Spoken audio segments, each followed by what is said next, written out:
안녕하세요, 여러분. 오늘은 경기도에 살고 계신 한 59세 어머니의 특별한 이야기를 들려드리려고 합니다. 이 이야기는 시어머니와 며느리 사이의 갈등을 넘어 한 엄마가 가족을 지키기 위해 얼마나 많은 인내와 사랑으로 버텨왔는지를 보여주는 감동적인 기록입니다.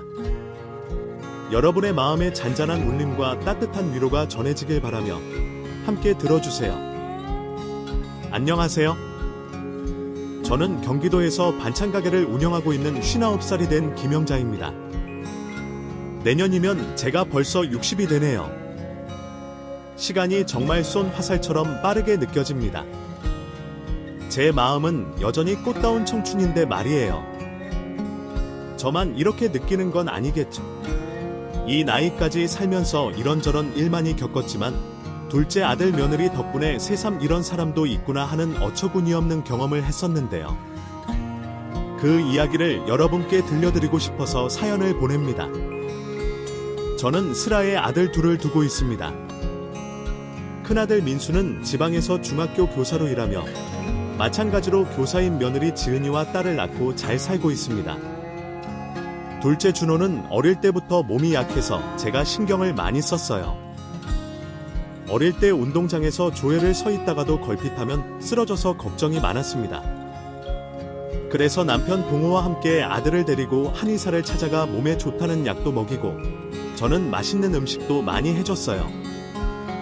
둘째 아들 준호는 중학생 때까지 또래 친구들보다 키도 작고 몸이 약하다고 많이 따돌림을 당하고 괴롭힘의 대상이 됐습니다. 그런데 고등학교에 들어가면서 갑자기 키도 크고 제가 만들어준 음식들도 한 그릇을 다 못 먹던 애가 두세 그릇씩 먹어가면서 체격도 또래보다 더 크고 건강해졌어요. 이렇게 잘 먹으니까 얼마나 보기가 좋았는지요. 우리 준호, 엄마 밥 맛있어. 당연하죠. 저 그냥 밥 먹을 때는 별로 맛없는데 엄마 밥 먹으면 기운이 나고 너무 좋아요. 예전엔 그렇게 밥도 안 먹고 고생시키더니 이렇게 커서 그런 말을 하니까요. 아빠, 엄마 반찬 가게 같은 거 해보는 건 어때? 완전 대박 날 것 같은데. 그쵸? 옆에서 흐뭇하게 지켜보던 남편 동우가 대답했습니다. 네 엄마 음식 솜씨가 좋기는 하지. 그래, 당신 가게나 차려봐. 가게는 뭐 아무나 하나. 우리 아들들 잘 먹고 당신이나 잘 먹으면 됐지. 제가 요리 솜씨가 좋기는 했지만 당시에는 가게를 차릴 생각은 하지 못했습니다. 아이들 대학이나 보내놓고 한번 차려볼까 막연히 생각만 하고 있었어요. 그런데 건강하던 남편이 갑자기 쓰러진 일이 있었습니다. 급성 폐혈증이라고 하는 말을 듣고 치료하면 나을 줄 알았어요. 하지만 결국 남편은 병원에 입원한 지 3일 만에 세상을 떠났습니다. 믿을 수 없는 일이었어요. 허망함을 어찌 다 말할 수 있을까요? 인명은 제천이라고 하는데 제 남편이 그렇게 갑작스럽게 세상을 뜨게 될 줄은 전혀 예상도 못하고 살았습니다. 남편이 죽고 보험금이 나오기는 했지만 대학 3학년인 큰아들 민수와 대학교에 들어가려고 열심히 공부 중이던 둘째 준호를 건사하려면 제가 넋 놓고 있을 수가 없었어요. 그래서 저는 결국 동네 상가에 반찬 가게를 차려 운영하기 시작했습니다. 처음에는 자리 잡기가 힘들었는데 한 번째 반찬을 사간 손님들은 꼭 다시 와서 사가면서 단골이 늘어갔고 점차 자리를 잡고 장사도 잘 됐어요. 그래서 같이 일하는 직원 한 명을 두고 반찬 가게를 운영했습니다. 여기 반찬은 다른 반찬 가게처럼 기름진 것도 아닌데 자꾸 생각나고 또 사 먹게 되네요. 마약 반찬 아니에요? 마약? 내 손이 그냥 마약 덩어리지. 고마워요. 맛있게 먹어줘서 손님들이 그렇게 좋게 말해줄 때마다 덩실덩실 춤을 추고 싶을 정도로 기분이 좋았습니다. 처녀 때 빼고는 평생 전업주부로 살다가 갑자기 일을 하면서 힘들기도 했지만 일을 하는 보람을 느끼는 순간들이 더 많아서 즐겁게 할 수 있었습니다. 저희 아들 둘 다 공부를 잘했어요. 지방에서 교육대학을 졸업한 후 큰아들 민수는 임용고시에 합격하고 중학교 선생님으로 부임받아서 일을 시작했어요. 그리고 그리 싹싹하거나 살가운 며느리는 아니지만 묵묵히 본인 할 일을 열심히 하는 첫째 며느리 지은이를 얻게 됐습니다. 두 사람 다 지방에서 일을 해서 명절 빼고는 자주 볼 일이 없네요. 그래도 안부 전화는 주기적으로 해줘서 고마울 뿐입니다. 둘째 준호는 대학교를 장학금도 받으며 열심히 다닌 끝에 공기업 시험에 합격하고 공기업에 취업해서 일을 하게 됐습니다. 둘째는 저와 함께 살았죠. 애들 다 본인들 살 길을 찾아서 잘 사는 걸 보면서 저는 장롱 깊숙이 넣어두었던 남편의 사진을 꺼내들고 온 마음에 눈물을 흘리며 혼자 말하곤 했습니다. 당신 그렇게 일찍 가버리고 우리 거기서 잘 지내. 우리 아들들은 사회에서 제목 단단히 해내면서 잘 살고 있어. 나도 당신이 해보라던 반찬가게 운영하면서 잘 지내고 있고 꿈에 한번 나와. 요즘 통 꿈에도 안 보이고 보고 싶어. 여보, 혼잣말을 하다가 눈물을 훔치고 있으면 너무 일찍 가버린 남편이 불쌍하기도 하고 그립기도 한 마음에 가만히 앉아서 잡생각을 많이 했습니다. 둘째 아들 준호는 퇴근하고 제 반찬가게 마무리를 도와줄 때가 많았어요. 그리고 하루 종일 가게에서 많이 썼던 저와 함께 공원도 산책하고 대화도 많이 나눴습니다. 동네 사람들이 저희를 보면 참 보기 좋다는 말을 하고는 했어요. 아이고, 다 큰 총각이 엄마랑 같이 저녁마다 산책하고 너무 보기 좋아요. 우리 아들은 맨날 연예인이 뭐니 바깥으로 만나러 다니는데 우리 아들도 연애를 좀 해야 할 텐데. 아들 연애하면 적적하시겠다. 아파트 단지 공원에서 산책하면 마주치는 반찬가게 손님이 그런 말을 하기도 했어요. 그래서 저는 넌지시 아들에게 물었습니다. 그러니까 준호야, 너는 연애 안 하니? 연애? 다 하고 있어요. 어머니?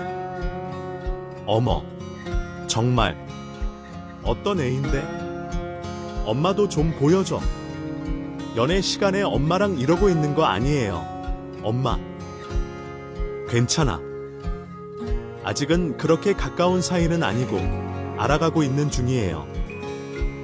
더 친해지면 어머니한테 당연히 소개시켜드려야죠. 그래, 잘 만나봐. 그날 이후로 아들은 저녁에 데이트를 하는지 평소보다 늦게 집에 들어오는 날들이 많아졌습니다. 둘째도 이제 결혼할 나이가 됐구나 싶어서 씁쓸하기도 했지만 얼른 장가를 가서 제 살림 꾸리고 잘 살기를 바라기도 했어요.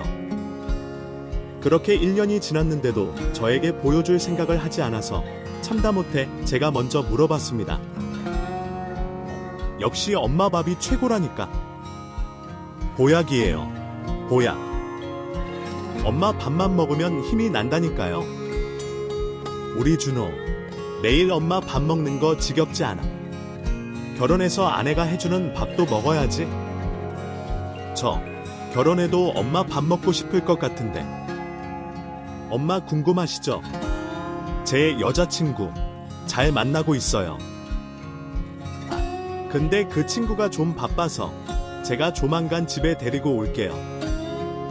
그래, 두 사람 결혼할 생각은 있니? 알고, 엄마가 너무 빨리 묻는 거 아니에요. 뭐 1년이나 만났고 저도 나이 꽉 찼는데 뭐 진지하게 만나고 있어요. 차일됐다. 그래, 데리고 오면 엄마가 진수성찬으로 밥상을 차려놓을게. 근데 얘가 잘 먹지를 않아서 데이트할 때도 몸매 관리한다고 남기면 제가 다 먹어야 하거든요. 그래, 그럼 엄마가 신경 써서 해줘야지. 그래도 사람이 살려면 밥심이 있어야 하는데. 사실 필라테스 강사거든요. 자기 몸에 많이 신경 써야 회원들도 믿고 배운다면서. 그렇구나. 그러면 엄마가 살 안 찌는 음식으로 잘 해주지 뭐. 아무튼 너무 궁금하다. 우리 아들이 이렇게 다 커서 결혼할 여자도 생기고 아들과 대화를 하고 나서 더 궁금해지더라고요. 그렇게 또 시간이 지나고 3개월 후쯤에 아들이 드디어 여자친구를 데리고 집에 인사를 온다고 했어요. 살 안 찌고 부담 안 되는 음식이 뭐가 있을까 고민하다가 보쌈 수육을 해주려고 재료를 사다 놓았습니다. 예전에 황제 다이어트라고 해서 고기만 먹고 다이어트 하는 게 유행일 때가 있었잖아요. 요즘도 젊은 사람들은 단백질을 더 많이 먹고 탄수화물을 적게 먹으며 체중 관리를 한다는 이야기를 어디서 들어서 저는 수육을 하는 게 좋겠다고 생각한 겁니다. 그리고 일요일 점심이 돼서 아들과 아들의 여자친구가 저희 집에 찾아왔어요. 안녕하세요, 어머님. 저 준호 씨랑 만나고 있는 최수진이라고 해요. 아이고, 정말 반가워요. 시장하죠. 내가 음식 좀 해놨는데 편하게 먹으면서 이야기해요. 수육 좋아하다 모르겠네? 혹시 몰라서 다른 것도 해놓기는 했는데. 어머니, 저녁했어요. 완전 좋아해요. 감사합니다. 이거 어머니 선물이에요? 아니고, 핸드크림이야. 화장품이야. 뭘 이런 걸 다 사왔어요. 그냥 오직. 고마워요. 제가 반찬을 만드는 일을 하다 보니 핸드크림 바를 일이 없기는 했지만 저를 신경 써서 골라준 게 고맙더라고요. 그리고 함께 식사를 했습니다. 얘가 첫째 며느리 지은이와는 다르게 싹싹하고 밝게 말도 잘하더라고요. 그런데 보쌈과 함께 먹는 보쌈 김치에는 손을 대지 않았습니다. 양념 때문에 그런가 싶었어요. 그래도 이거 보쌈 김치도 조금만 더 먹어보지. 그래요. 이게 맛있는 건데. 네, 제가 그렇게 말하자 정말 눈곱만큼만 가져다가 싸서 먹더라고요.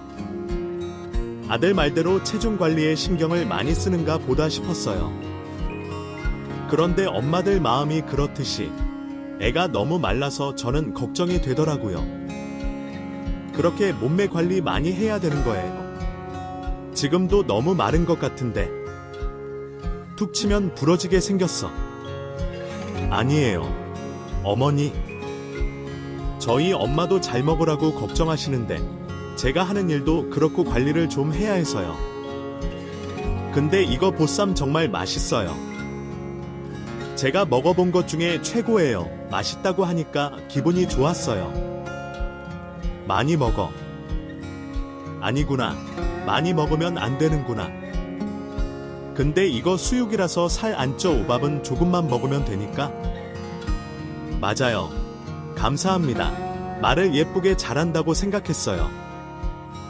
첫인상이 정말 좋았습니다. 그래서 저는 아들에게 잘 만나서 결혼까지 하면 좋겠다고 이야기를 했어요. 엄마, 어때요? 어떻게 뭐? 너만 좋으면 그만이지. 근데 얘가 싹싹하고 말도 예쁘게 잘해. 그렇지. 저도 그래서 마음에 들었어요. 음식 먹는 거 신경 쓰는 거 빼고는 성격이 밝아서 옆에 있으면 저도 더 밝아지는 것 같고 좋아요. 벌써부터 그렇게 팔불출할 거야. 엄마 섭섭해지려고 하네? 우리 엄마 섭섭하지 마세요. 근데 어쩌겠어요. 자식 키우면 시집장가 보내고 그러는 거죠. 아이고, 너무 섭섭해하지 마세요. 그래도 저는 항상 엄마 사랑하는 거 알죠? 징그러워, 이놈아.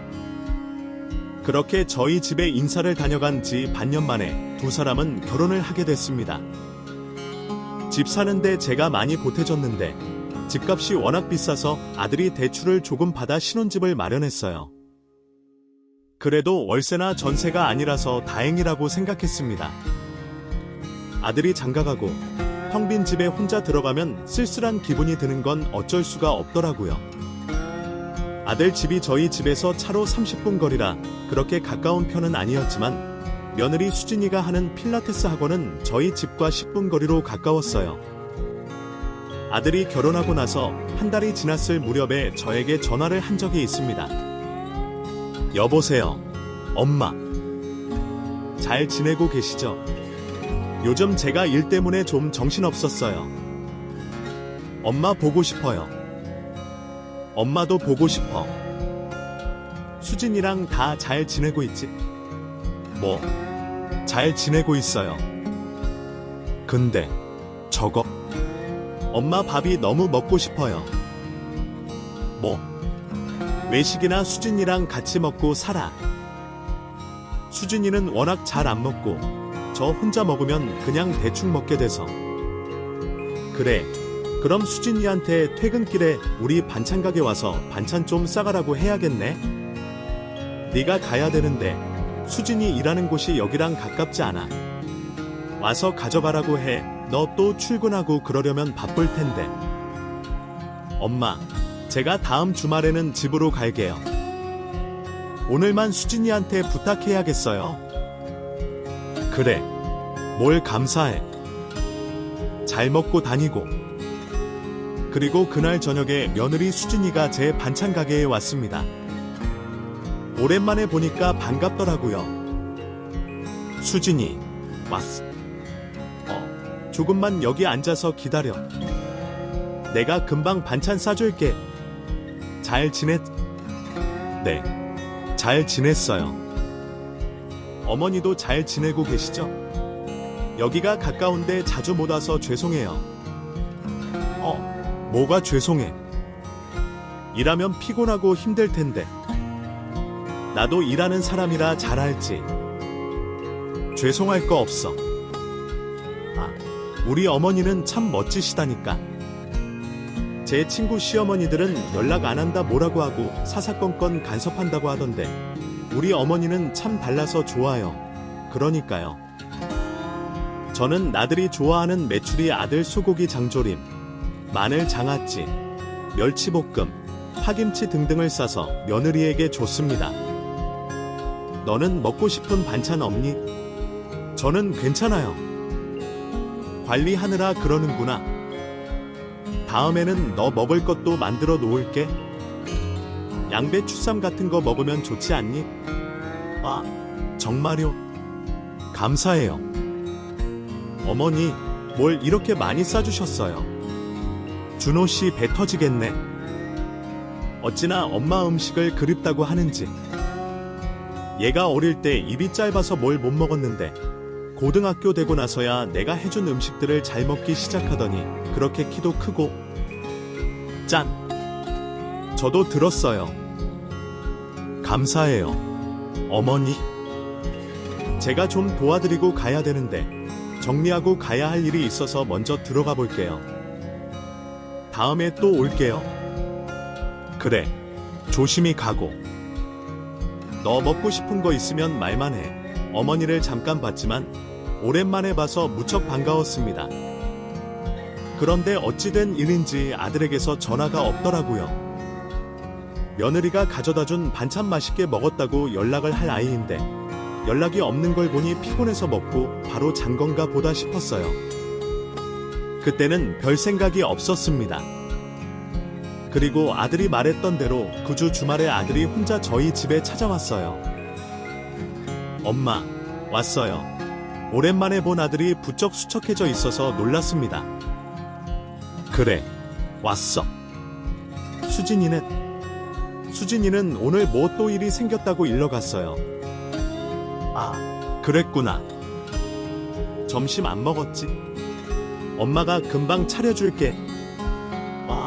드디어 엄마 밥 먹는구나. 너 요즘 잘 못 먹고 다니? 왜 이렇게 수척해져? 수진이가 가져다준 엄마 반찬은 먹었어. 수진이가 반찬 가지러 갔었어요. 그날 일이 바빠 못 간다고 했는데. 뭐? 와서 이것저것 많이 가지고 갔는데? 그래요. 냉장고에 넣어둔 걸 내가 못 봤다 말이 없더라고요. 너 뭘 해먹고 살기는 하는 거야. 사실 안 해 먹어요. 냉장고 안에 닭가슴살이랑 다이어트 식품밖에 없어요. 그래도 수진이가 알아서 해 먹어야지.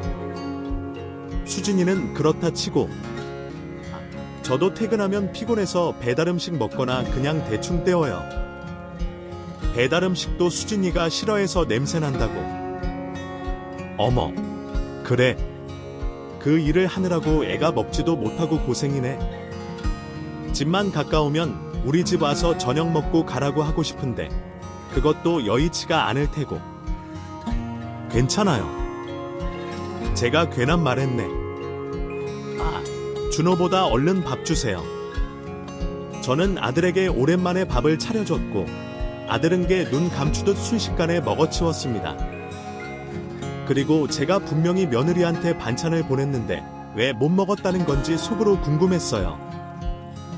아들 말대로 며느리가 냉장고에 넣어뒀는데 서로 바빠서 몰랐나 싶을 뿐이었습니다. 살 것 같다.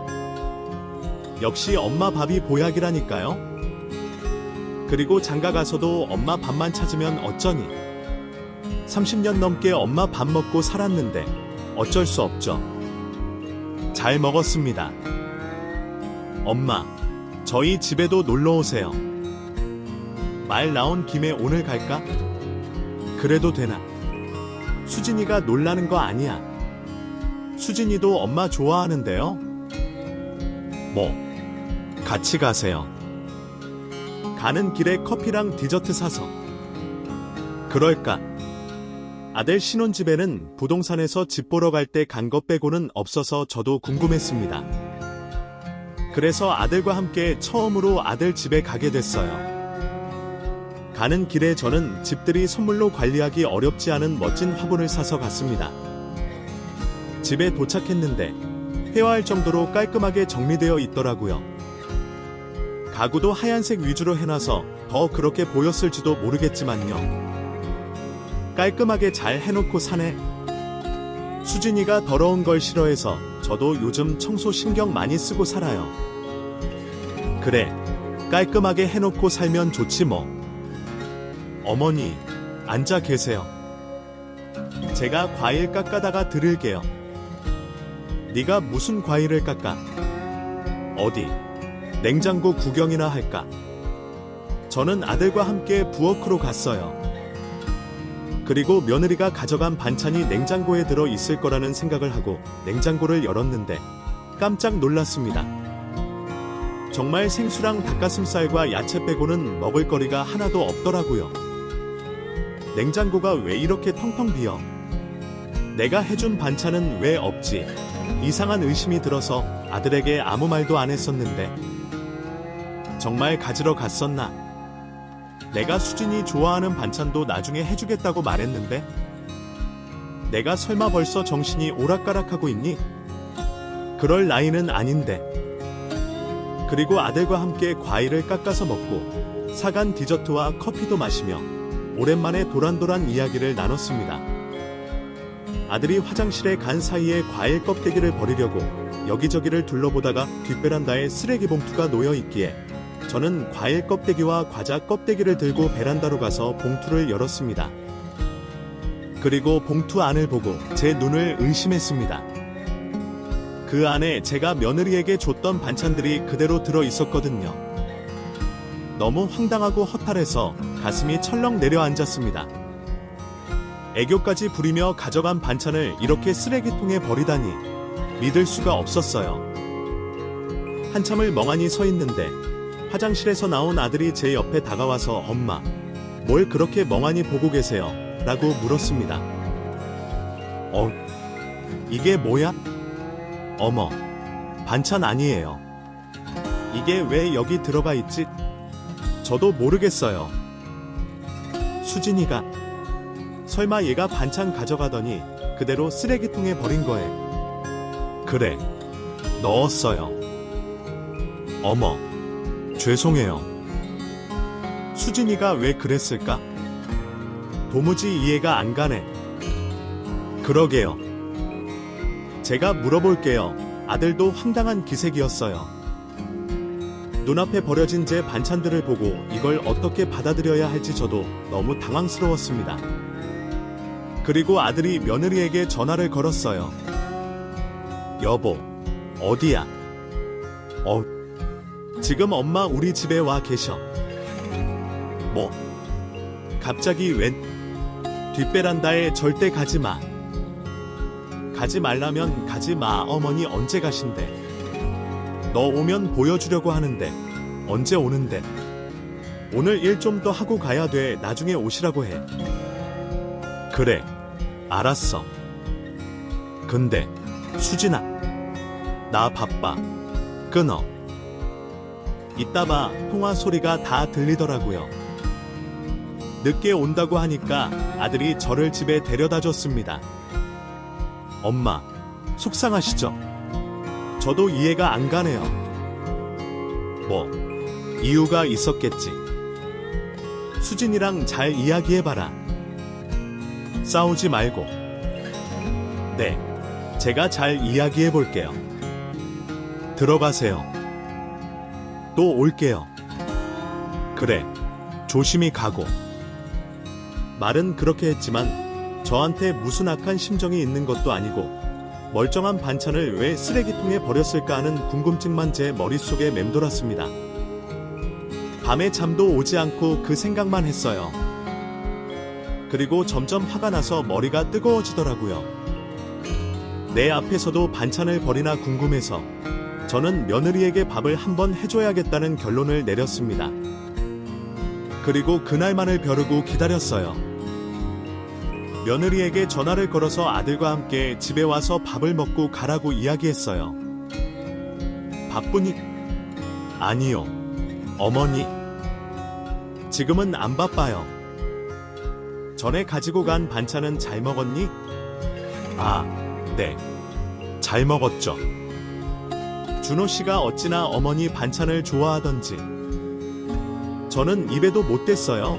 뻔뻔하게 거짓말을 하더라고요. 그래서 그럼 이번 주에 일 끝나면 준호랑 같이 와라.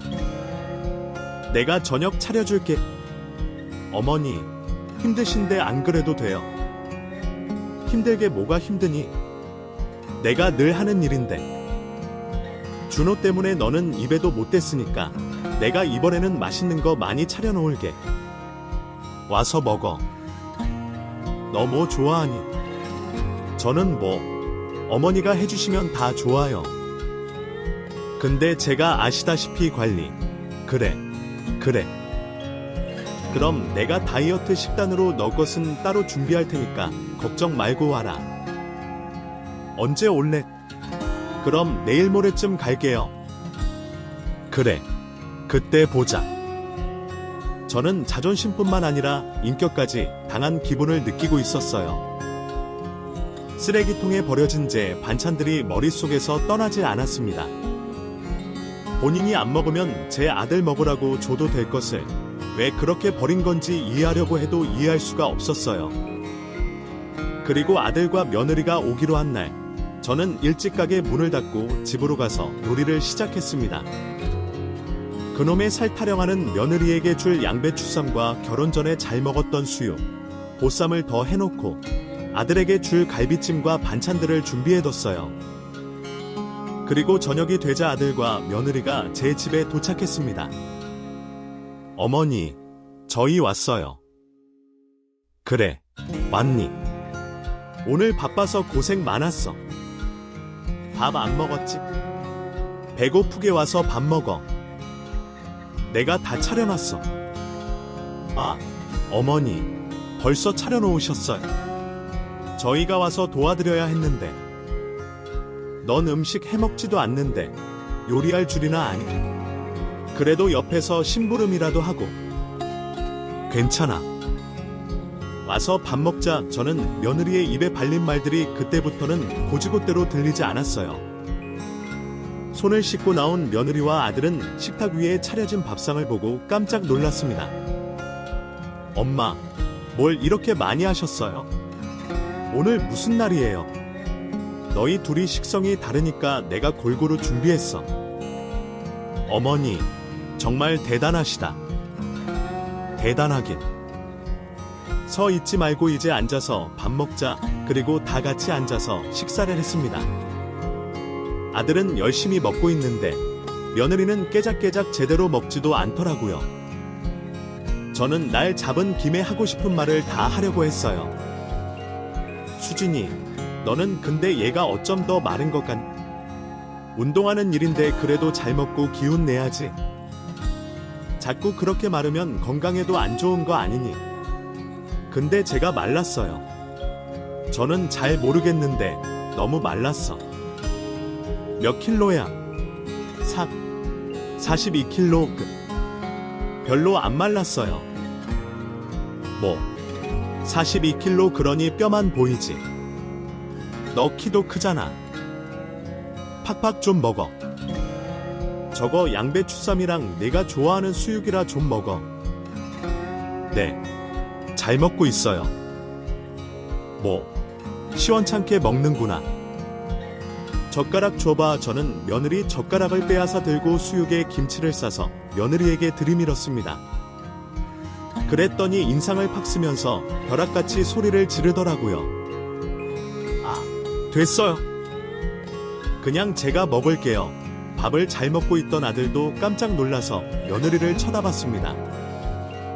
저도 며느리가 갑자기 소리를 지르는 바람에 젓가락을 떨어뜨렸네요. 뭘 그렇게 소리까지 지르니? 깜짝 놀랐네. 젓가락 다시 가져다 줄게. 아니, 됐다고요. 안 먹어요. 안 먹어. 정말 그놈의 밥 타령 지겨워 죽겠네. 며느리 본색이 드러나는 순간이었어요. 아들이 며느리에게 말했습니다. 수진아, 너 무슨 말을 그렇게 해? 어머니가 신경 써서 차려주신 건데. 너 걱정돼서 그러시는 거잖아. 걱정? 뭐가 걱정돼? 나는 내 나름대로 잘 사는데. 진짜 너도 식충이니? 맨날 무슨 엄마다. 엄마가 지겹지도 않. 솔직히 너 나랑 결혼해서 밥 한 번이라도 제대로 차려준 적이 있어? 너 맨날 샐러드나 먹고 나는 나 몰라라 했잖아. 그래서 내가 더 신경 안 쓰이게 하려고 혼자서 잘 해결하고 지내는데 이걸 아니긴 뭐가 아니야. 어머니, 진짜 왜 그러세요? 밥 못 먹고 죽은 귀신이 달라붙은 것도 아니고 왜 자꾸 이러시냐고요. 내가 뭘 어쨌다고 그러니. 너희 결혼하고 나서 처음 밥 먹으라고 차려준 건데 너 좀 이상하다. 전에 내가 챙겨준 반찬 어떻게 했어? 참. 어떻게 하긴요? 말씀드렸잖아요. 이 사람이 다 먹어치웠다고요. 너 입에 침이나 바르고 거짓말을 해. 내가 전에 찜에 가서 봤는데 쓰레기 봉투에 다 버려놨더군. 제가 그렇게 말을 했더니 눈이 뒤집힌 며느리가 밥상을 뒤엎으며 소리를 질렀습니다. 진짜 언제 와서 그걸 봤어요? 이 반찬 냄새나고 더럽다고요. 구역질 나는 거 억지로 가져갔더니 식탁 위에 차려둔 제 음식들이 바닥에 널브러져 있었고 며느리는 방방 뛰면서 난리를 쳤습니다. 정말 미친 사람이 따로 없었어요. 그동안 제가 본 며느리는 다 헛것이었나 싶을 정도였습니다. 아들도 많이 놀란 눈치였어요. 수진아, 정신 차려. 너 왜 그래? 뭐요? 왜 그래? 다 짜증나. 나 살 더 빼야 한다고요. 다들 왜 이렇게 밥 타령이야? 미쳐 날뛰는 며느리를 진정시킬 수가 없었어요. 저도 모르게 며느리 뺨을 내리쳤습니다. 그제서야 정신이 들었는지 며느리가 자기 볼을 손으로 감싸고 저를 노려봤어요. 지금 저 때리신 거예요. 그래, 너 지금 이게 무슨 짓이야? 밥상을 다 뒤엎고 너 지금 제정신이야. 제가 말하자 며느리가 저를 때리려고 손을 들었습니다. 정말 심장이 덜컥 내려앉았어요. 그런데 그 손을 아들이 막았습니다. 어진, 좀 하라고. 너 지금 엄마한테 손찌검 하려고 한 거야. 나도 맞았어. 그럼 이 아줌마도 까짓것 맞아야지. 너 정말 제정신이 아니구나. 어떻게 이때까지 이 본색을 감쪽같이 숨기고 있었냐? 엄마, 죄송해요.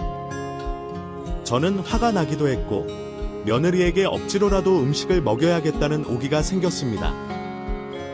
그래서 바닥에 떨어져 있던 보쌈을 들고 며느리에게 다가갔어요.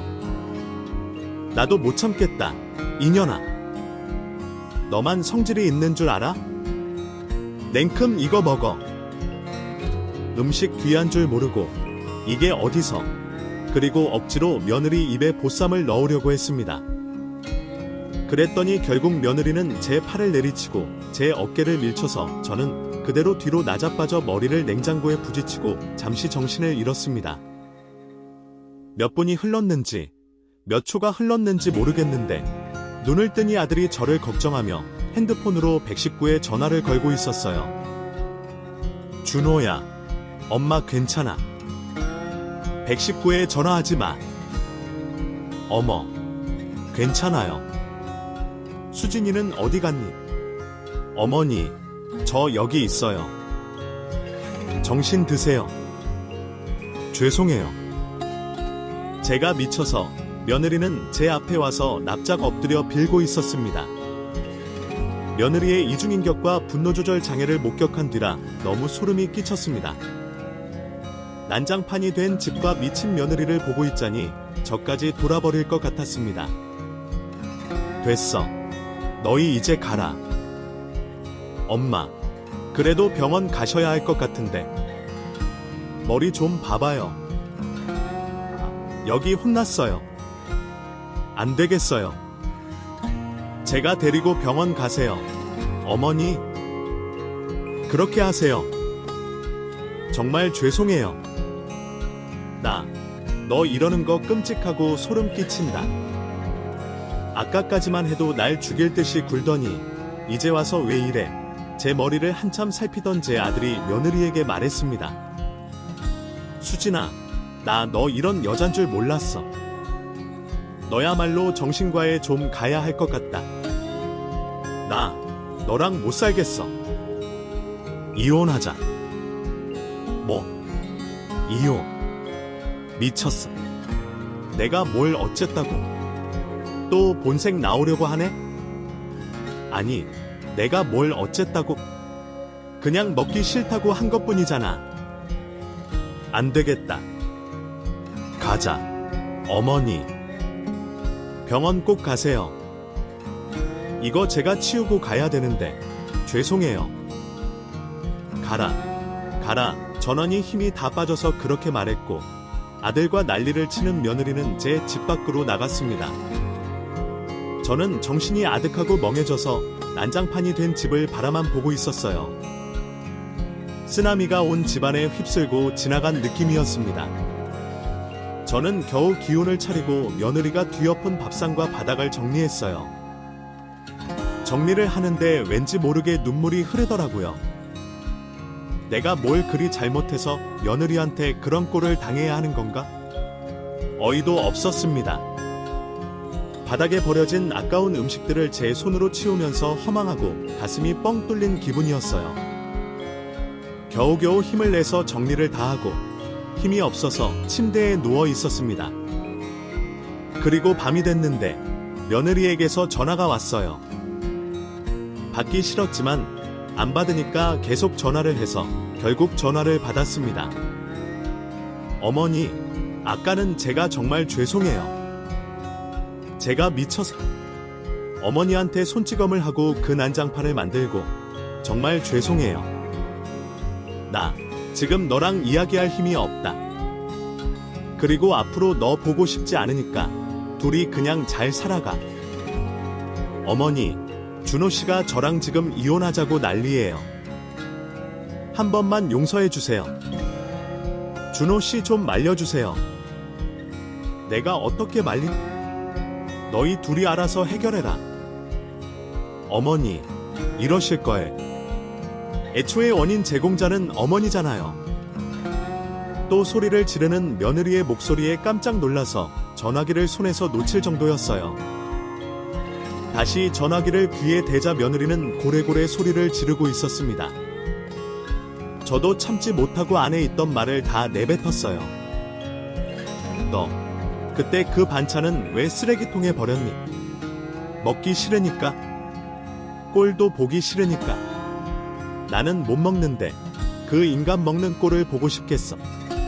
너, 그거 정신병이야. 치료받아. 어머니, 다시는 안 그럴게요. 준호 씨 좀 말려주세요. 이랬다가 저랬다가 저도 미쳐버릴 것 같았어요. 그런데 아들이 왔는지 전화기를 빼앗아 들었습니다. 너 언제 또 엄마한테 전화해서 이 난리야. 엄마, 그래, 준호야. 엄마, 제가 알아서 할게요. 죄송해요. 쉬세요. 제가 전화 드릴게요. 그래, 엄마 피곤해서 좀 자야겠다. 그리고 전화를 끄는데 수화기 너머로 며느리가 발악하는 소리가 또 들려왔습니다. 아들이 걱정되기는 했지만 저는 그날 기운이 다 빠져서 아무것도 하고 싶지가 않았어요. 그리고 한 달 뒤에 결국 아들은 며느리와 합의 이혼 도장을 찍었다고 했습니다. 엄마, 정말 죄송해요. 그런 꼴 보여드려서. 제가 이혼했어요. 숙려기간 끝나면 이제 완전 남남되는 거예요. 저도 얘가 그런 앤 줄 정말 몰랐어요. 결국 그렇게 하기로 했니? 잘 생각해보고 결정한 거 맞아. 그러며 그 꼴을 보고 제가 어떻게 얘랑 평생 같이 살겠어요. 자기 집만 빠져나갔으니까 이제 더 볼 일 없을 거예요.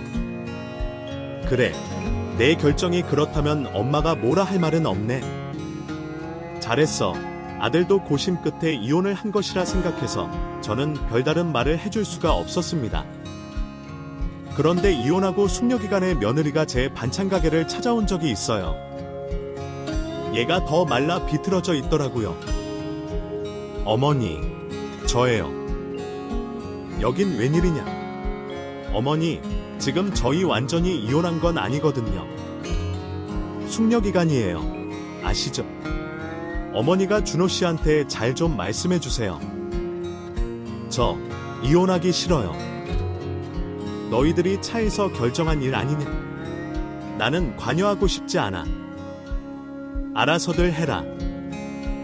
어머니 때문에 이렇게 된 거잖아요.